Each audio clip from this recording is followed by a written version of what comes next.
Personne n'aime l'école ou presque, à part si elle est buissonnière, bien entendu. Mais il y a aussi des écoles étranges et complètement insolites qui changeront même votre perception de la scolarité. Installez-vous donc bien confortablement, car voici les 10 écoles les plus bizarres de la planète. Vous qui détestez tant l'école au point de faire semblant d'être malade pour ne pas y aller, vous ne savez sûrement pas à quel point vous avez de la chance. Car pendant que vous êtes en train de pester contre votre établissement scolaire par pure hargne, d'autres n'ont même pas accès aux commodités de base.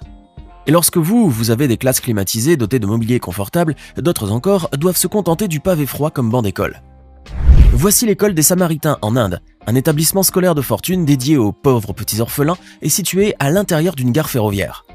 Ici, vous ne trouverez ni pupitre, ni tableau, ni craie. Mais il y a bien un professeur et des élèves, tous des orphelins qui vivent dans la rue. Leur enseignant est un brave bénévole qui a décidé un beau jour qu'il était de son devoir de prendre en charge l'éducation de ces malheureux. Depuis lors, son école, pour le moins minimaliste, a accueilli une bonne trentaine d'élèves à qui il a acheté des cahiers et des stylos sur ses propres deniers. On ne sait pas si ce charmant instituteur compte agrandir son école, mais on ne peut que lui souhaiter une très bonne continuation. Pouvez-vous imaginer une école où il n'y a pas de notes, pas de tests, encore moins de devoirs et où les cours ne sont pas obligatoires? Ça serait assurément la meilleure école du monde, mais vous vous dites certainement qu'un tel endroit relève de la chimère. Pourtant, une telle école existe bel et bien, et porte d'ailleurs le nom pour le moins explicite de la Brooklyn Free School. Située à Park Slope, un quartier du nord-ouest de Brooklyn, cette curieuse institution fonctionne selon le principe que les étudiants sont libres de choisir leur propre voie. Chacun d'entre eux peut ainsi décider quelle sorte de cours il veut suivre, et il faut dire que les matières qui y sont enseignées sont souvent délirantes. Jugez-en par vous-même. Art de la dégustation de fromage, astrologie, ou encore salon de discussion de livres où les participants n'ont même pas lu le bouquin. La plupart de ces cours extravagants sont dispensés par des professeurs bénévoles ou par des étudiants eux-mêmes. Et bien entendu, ces derniers ne passent pas d'examen, bien qu'ils obtiennent tout de même des diplômes. Bref, vous l'aurez bien compris, la Brooklyn Free School est une école vraiment pas comme les autres, et où la seule règle qui existe est de pas se prendre au sérieux. N'oubliez pas de cliquer ici pour vous abonner si vous aimez cette vidéo et d'activer la petite cloche des notifications, histoire de ne plus rater aucune de nos vidéos. Allez, on continue. Perchée à 5373 mètres d'altitude dans les montagnes du Tibet, l'école primaire de Puma Diantang est incontestablement l'établissement scolaire le plus haut du monde. Imaginez-vous être un des élèves de cette école et que vous deviez affronter chaque matin le manque d'oxygène et le froid glacial afin de pouvoir suivre vos cours. Ça fait froid dans le dos rien que d'y penser, n'est-ce pas? Pourtant, ces jeunes écoliers et leurs vaillants professeurs ne reculent ni devant la neige, ni devant l'apoplexie pour continuer à faire exister cette école. Et grâce à leurs efforts, leur établissement a pu se faire connaître du monde, puisqu'il a été enregistré au livre Guinness des records comme la plus haute école sur Terre. Détroit est la principale ville de l'État du Michigan, et c'est aussi le berceau de l'industrie automobile américaine puisque les Big Three, ou les trois grandes firmes General Motors, Ford et Chrysler, y sont implantées. Mais, suite à une désindustrialisation galopante et une baisse démographique intense, la ville, qui rayonnait jadis de mille feux, se retrouva peu à peu dans une situation de faillite économique. Ce déclin se répercuta sur toutes les institutions de la ville, y compris malheureusement sur le système scolaire. Ainsi, certaines écoles sont soit complètement désertes et squattées par des SDF, ou soit elles sont opérationnelles mais avec une infrastructure et des moyens dignes du tiers-monde. Des équipements archaïques qui tombent en ruine, des pans entiers de maçonnerie qui se détachent et pas de manuel, pas de programme scolaire et encore moins de sorties éducatives. Le peu d'élèves et d'étudiants encore scolarisés dans ce type d'établissement manque de tout, ce qui a suscité la réaction d'innombrables personnes à tel point que des initiatives ont été entreprises pour y remédier. Direction maintenant l'Empire du Milieu. Car c'est dans la République populaire de Chine qu'on retrouve une des écoles les plus singulières et les plus étranges de la planète. Et à vrai dire, il ne s'agit pas d'une seule, mais de plusieurs écoles hors du commun, et on les appelle les écoles olympiques. Il y en a plus de 2000 dans tout le pays, et leur principale mission est de former les futurs athlètes olympiques chinois. C'est bien beau tout ça, seulement voilà, à l'intérieur de ces écoles règne une ambiance quasi militaire où l'on force des enfants souvent en bas âge à accomplir des exercices et des entraînements extrêmement exténuants. La sévérité de la discipline ainsi que les conditions effroyables d'entraînement font que ces écoles sont devenues de véritables cauchemars pour les élèves qui y sont inscrits. Mais dans la course aux médailles d'or olympiques, l'État chinois n'a pas fait grand-chose pour limiter la casse, préférant faire la sourde oreille face aux plaintes des parents et des étudiants.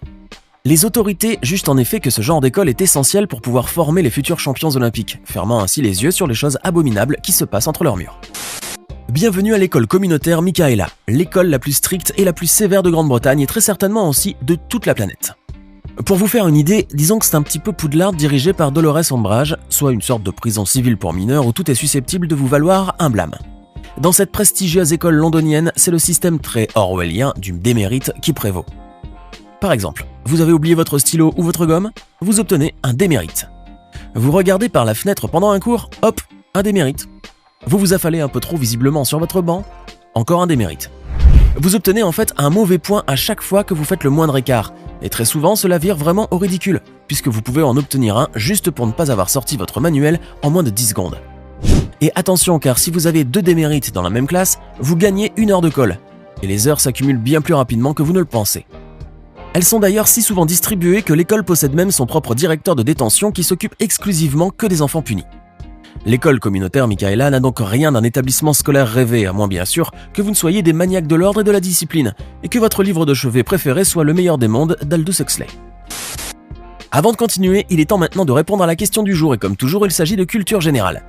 À quel pays appartient le territoire du Groenland? Est-ce option A, le Danemark, option B, la Norvège, ou enfin option C, les États-Unis? Réfléchissez bien et écrivez ce que vous pensez être la bonne réponse en bas dans les commentaires.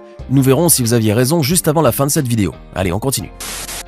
Donald Trump a été indubitablement l'un des présidents les plus controversés de toute l'histoire des États-Unis, et son mandat a été la cible de bon nombre de critiques, aussi bien nationales qu'internationales. Mais il faut savoir que ce milliardaire pour le moins exubérant traîne derrière lui une réputation plutôt sulfureuse, et de ce fait, on peut résolument dire qu'il est un peu accoutumé au scandale. La Trump University fait d'ailleurs partie de ces dossiers épineux qui minent la popularité de l'ex-président américain avec une affaire d'arnaque, rien de moins. Cette université privée avait été fondée en 2005 par Donald Trump et ses associés, et son objectif primordial était de former les étudiants à devenir riches.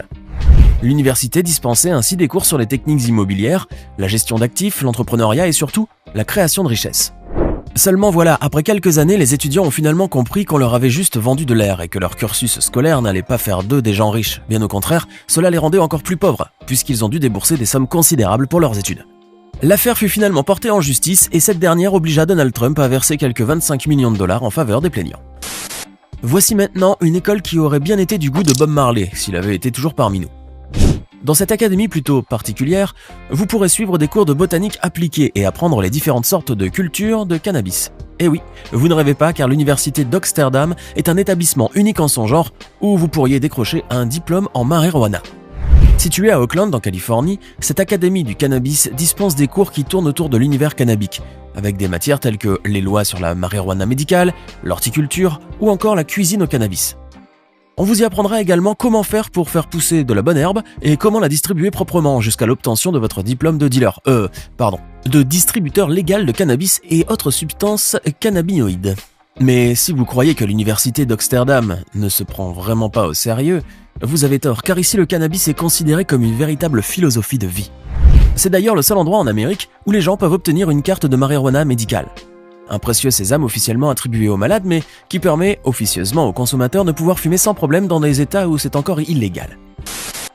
On retourne en République populaire de Chine pour la suite de cette vidéo, avec cette fois une séquence à vous faire dresser les cheveux sur votre tête. Car en matière d'éducation et de pédagogie, les Chinois ont tendance à pousser le bouchon un peu trop loin, exactement comme dans cette petite école rurale de Yangtze. Située dans les collines environnantes de la ville de Wenshui, cet établissement scolaire a été désigné école primaire de l'armée rouge. Comprenez par là que c'est une pépinière pour futurs soldats. L'école est en effet une usine de lavage de cerveau pour les jeunes élèves qui apprennent des chants patriotiques, des odes au communisme et des histoires et l'organigramme du parti unique chinois. Cette école, comme beaucoup d'autres disséminées un peu partout dans le pays, est donc ainsi un véritable centre de propagande du régime chinois déguisé et qui opère insidieusement et sournoisement sur des cibles faciles, les enfants. Car ces mêmes enfants vont grandir un jour avec un tel enseignement, et il n'y a aucun doute qu'ils seront entièrement et profondément acquis à la cause du régime. En raison des nombreuses inondations qui touchent chaque année les côtes du Bangladesh, des habitants ont décidé de déménager les écoles sur de petits bateaux amarrés sur les rives. Certaines embarcations bénéficient de l'énergie solaire, possèdent un ordinateur portable avec accès à Internet et même d'une bibliothèque afin de faciliter leur apprentissage. Cette brillante idée, mise en place en 2002, a depuis permis à plus de 70 000 enfants d'étudier. Une école chinoise d'arts martiaux a introduit une nouvelle façon de pratiquer ce sport classique, en ouvrant une académie qui combine le kung-fu Shaolin et le football. Des centaines de jeunes pratiquent chaque année cet art martial chinois ancestral, et depuis 2015, cette école sélectionne les 100 meilleurs élèves de kung-fu pour qu'ils pratiquent cette nouvelle discipline particulière. Le but est de former de meilleurs joueurs de football à l'échelle nationale, parce qu'il est prouvé que les pratiquants du kung-fu, grâce à cette discipline, sont les mieux préparés physiquement et mentalement à la compétition. Il s'agit d'une organisation privée fondée en 2003 qui compte des étudiants âgés de 4 à 18 ans. L'école encourage l'apprentissage autodirigé et prône la liberté d'activité des enfants. En effet, c'est démocratiquement que se décident les matières à étudier et de ce qui est fait pendant le cours. Il n'y a pas de notes, il n'y a pas d'examen et la présence n'est pas obligatoire. Croyez-le ou non, cette méthode d'apprentissage donne d'excellents étudiants universitaires, car le fait de ne pas donner d'obligation crée chez les jeunes une prise de conscience sur leurs propres responsabilités. Seuls les enfants de 4 ans ont certaines contraintes, afin de leur permettre de s'adapter au respect de la ponctualité, à la notion d'apprentissage et de la prise de responsabilité. Cette école est située dans la province du Sichuan, en Chine. Et les enfants de 6 à 15 ans doivent escalader une très haute montagne en utilisant uniquement des échelles, sans sécurité, pour y accéder. Ils doivent prendre ce chemin tous les mois, 2 fois en montant et 2 fois en descendant, puisqu'il reste 2 semaines dans cette école qui se trouve sur le sommet. Les risques qu'ils courent à chaque fois sont énormes, étant donné qu'ils peuvent tomber d'une hauteur de 800 mètres. Ils sont aidés dans ces trajets par Shen Guji, qui donne des instructions aux 14 élèves afin qu'ils puissent monter les échelles suspendues au cours de ce périple de plus de 2 heures. Cette école a été inaugurée par la société Microsoft en 2006. Les étudiants n'ont pas de livres, car ils n'utilisent que des ordinateurs, alors que les enseignants ont recours à des tableaux intelligents informatisés au lieu des tableaux classiques. Pour simuler une journée de travail ordinaire, l'école démarre à 9 h et finit à 16 h. Avec le temps, l'institution a connu un vrai succès, et les élèves ont généralement de bonnes notes en mathématiques et en lecture. La connaissance de la technologie leur offre plus de chances de trouver un emploi après l'obtention du diplôme. Les écoles des trains ont vu le jour grâce à l'enseignante Inderjit Khudrana, qui se préoccupait du nombre d'enfants en Inde n'ayant pas accès à l'éducation parce qu'ils devaient demander la charité dans les gares pour survivre. Elle décida donc d'amener l'école jusqu'à eux, et tous les jours, elle s'asseyait à côté des enfants des rues pour leur enseigner les bases de l'apprentissage, de l'addition, de la soustraction, jusqu'à l'apprentissage de la lecture. L'aventure a démarré dans la gare où elle attendait le train pour voyager, et elle a étendu à plusieurs plateformes ferroviaires à travers le pays. Ce projet compte maintenant plus de 4000 élèves, et en plus de l'éducation de base, il fournit de la nourriture et des médicaments pour les familles des enfants. C'est pour préparer les meilleurs Pères Noël pour les événements et les centres commerciaux qu'une petite académie a ouvert ses portes pour les candidats au poste de Père Noël. Ces derniers apprennent à parler, à chanter, et même à imiter le fameux rire du personnage préféré des enfants. Pour peaufiner la formation, ils suivent également des petits cours sur le maquillage, apprenant ainsi à se préparer eux-mêmes. La volonté de cette école est de répandre l'esprit de Noël d'une manière différente, de laisser aux enfants un très beau souvenir de leur rencontre avec le Père Noël et que l'année suivante, ils soient encore plus impatients de le revoir que de recevoir leurs cadeaux. Cette école est l'invention de John et Cynthia Hardy. Ils avaient tout d'abord eu l'idée d'un centre d'apprentissage sans électricité en 2006, dans le but de favoriser des générations de leaders soucieux de l'environnement. Ils ne perdirent pas leur temps à sculpter un campus étonnant, ils le construisirent à partir des ressources de la jungle indonésienne. Quand l'école ouvrit enfin ses portes en 2008, il devint rapidement clair que le fait de ne pas avoir d'électricité ne permettait pas, comme ils l'avaient espéré, de maintenir la qualité d'éducation qu'ils recherchaient. Cela dit, comme nous l'avons déjà évoqué, l'école est construite presque entièrement à partir de matériaux renouvelables locaux, dont un bâtiment de 60 mètres fait en bambou. Désormais, l'école équipée de l'énergie hydroélectrique et solaire enseigne aux enfants comment cohabiter avec la nature, sans oublier les avantages des progrès technologiques.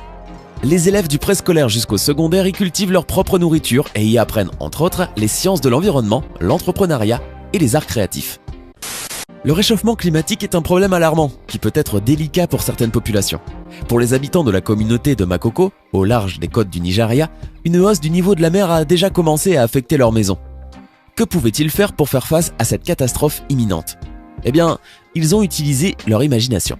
L'école flottante de Makoko était un projet destiné non seulement à offrir un espace public à la population de tous âges, mais il s'agissait aussi d'un projet pilote qui pouvait résoudre les problèmes de cette communauté exceptionnelle. La structure flottante était composée de 3 niveaux et servait à beaucoup de choses. École, marché aux poissons et même plateau de tournage à un moment donné. Malheureusement, la structure s'effondra en 2016 à cause du manque d'entretien. Le jardin John Ball Zoo est un sanctuaire pour animaux qui se trouve à Grand Rapids dans l'état du Michigan aux États-Unis. Malgré une histoire compliquée, le parc est maintenant une attraction touristique florissante et un endroit sûr où toutes sortes d'animaux peuvent vivre. Des wallabies jusqu'au plus grand alligator provenant de Floride et même un dragon de Komodo nommé Precious. En dehors des animaux, chaque année, 66 élèves du district ont l'opportunité d'étudier là-bas. Non seulement ces enfants reçoivent tous les éléments d'une éducation normale, mais ils peuvent également assister à des expériences pratiques d'apprentissage dans divers domaines de la zoologie. Les élèves apprennent ainsi à s'occuper et même à toucher des animaux que certains d'entre nous ne verront jamais en vrai. C'est une expérience unique dans la vie qui vise à donner naissance à une nouvelle génération de protecteurs des animaux. Si vous êtes le père ou la mère d'un petit bambin de moins de 5 ans, vous vous êtes probablement déjà rendu compte que le jardin d'enfants est devenu la nouvelle première année de maternelle. Les longues récréations où l'on apprenait par le biais de jeux sont remplacées par des journées de 6 heures où l'enfant reste assis à un bureau. Or, dans un jardin d'enfants en forêt, les explorations donnent la part belle à l'apprentissage, plutôt qu'à des objectifs académiques irréalistes. Les enfants mangent, jouent et font même la sieste dehors, quel que soit le temps, qu'il y ait du soleil ou même de la neige. S'ils veulent grimper à un arbre, ils le font. S'ils veulent jouer dans une flaque d'eau, ils le feront. Les enseignants sont simplement là pour garder les enfants en sécurité et les aider. Cela peut ressembler à un grand bazar, or la construction d'un abri enseigne le travail d'équipe et la persévérance, tandis que la fabrication des jouets et des outils à partir des éléments de la forêt favorise aussi bien la créativité que la stratégie. De plus, la nature est pleine de mathématiques et de sciences pour les jeunes écoliers. Combien d'escargots y a-t-il sur cet arbre? Pourquoi pensez-vous qu'ils veulent manger ces feuilles plutôt que celles-ci? Le potentiel est sans fin. Et comme toujours sur votre chaîne YouTube préférée, nous vous avons réservé le meilleur pour la fin avec cette séquence qui nous vient tout droit de la ville des gangsters et les extrêmes en tout genre, Chicago. Pourtant, en matière d'éducation, il semblerait que l'université de Chicago ait fait des progrès considérables, voire quasiment révolutionnaires. L'université a en effet été classée première dans tous les États-Unis, en ce qui concerne la liberté d'expression au sein de son campus. En gros, ça veut dire que vous pouvez parler totalement librement là-bas, sans jamais être inquiété par qui que ce soit, dans la mesure bien sûr où vous respectez certaines règles élémentaires de courtoisie et de savoir-vivre. Mais ça veut dire aussi que le campus peut accueillir toute personne, y compris celle qui aurait des idées totalement divergentes ou qui paraîtraient inappropriées pour d'autres. Cela va encore plus loin car les étudiants sont autorisés, voire même poussés par l'administration de l'université, à conduire des speeches devant un public. Et même si votre discours est controversé, l'université de Chicago vous donnera votre chance comme tout le monde. C'est finalement ce bon vieux principe voltairien de « je ne suis pas d'accord avec ce que vous dites, mais je me battrai à vos côtés pour que vous puissiez l'exprimer ». Sauf qu'en réalité, Voltaire n'a jamais dit ça. Mais cela n'empêchera pas pour autant le campus de Chicago de se transformer en une sorte d'agora des temps modernes. Maintenant, dites-nous dans les commentaires ce que vous pensez de ces écoles et universités, toutes plus bizarres les unes que les autres. Et pour le quiz du jour, la réponse est bien le A. Bien que peuplé à l'origine par des Inuits, le Groenland est en effet un pays constitutif du royaume de Danemark, qui le représente dans les instances internationales. J'espère que vous avez été nombreux à trouver la bonne réponse. N'oubliez pas de vous abonner et de cliquer ici pour regarder une autre de nos superbes vidéos.